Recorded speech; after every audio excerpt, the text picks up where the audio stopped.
Once upon a time, in the quiet town of Augusta, there stood an old and eerie building known as the Medical College of Georgia.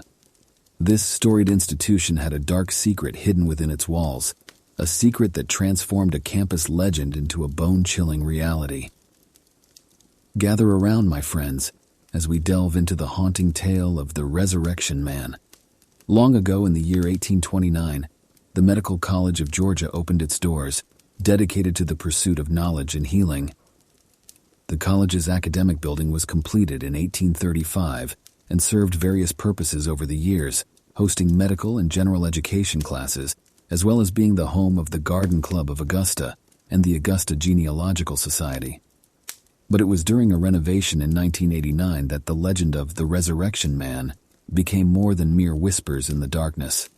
The protagonist of our tale was Grandison Harris, a slave who was bought by the Medical College of Georgia from an auction in South Carolina. Unusually, his owners went against the norm of that time and taught Grandison how to read and write, even allowing him to attend anatomy classes at the college. But their intentions were far from noble, my friends. The college sought to transform Grandison into a skilled grave robber, for the illegal dissection of human corpses held great value to medical schools in those days. Georgia law prohibited such practices until 1887, so the college saw fit to utilize Grandison as their instrument of darkness. In the shadows, Grandison would keep track of recent burials by reading the newspapers. When someone passed away and fit the college's requirements, he would venture out under the veil of night to Cedar Grove Cemetery, the largest graveyard for blacks in the area. There, he would meticulously exhume the bodies, becoming an expert in his sinister craft. Grandison would memorize the placement of flowers, deftly remove the coffin lid, shatter it with an axe, and extract the lifeless form. He would then carefully restore the disturbed grave, leaving no trace of his presence. Even after the Civil War and the granting of his freedom, Grandison returned to the medical college.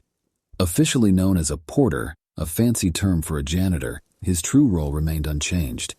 He continued to desecrate graves in the dead of night.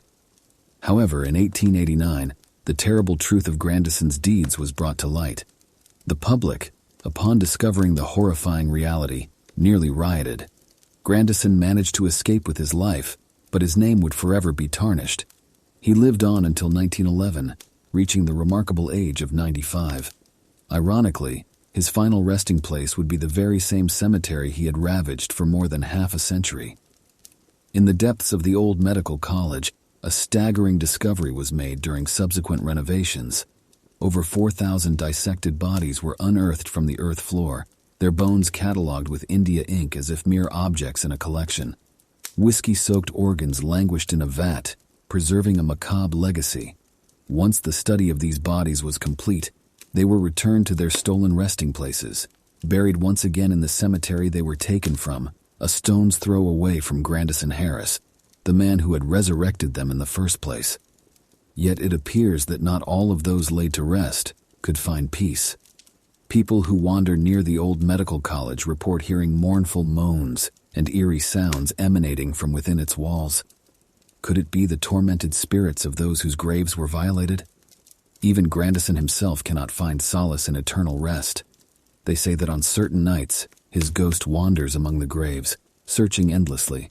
Does he carry the weight of his heartless actions, or is he still in search of a fresh grave to unearth?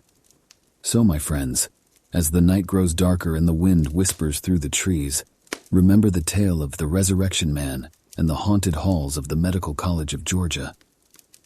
Should you ever find yourself in its vicinity, be wary of the restless spirits that dwell there, and always remember, the shadows may conceal more than meets the eye.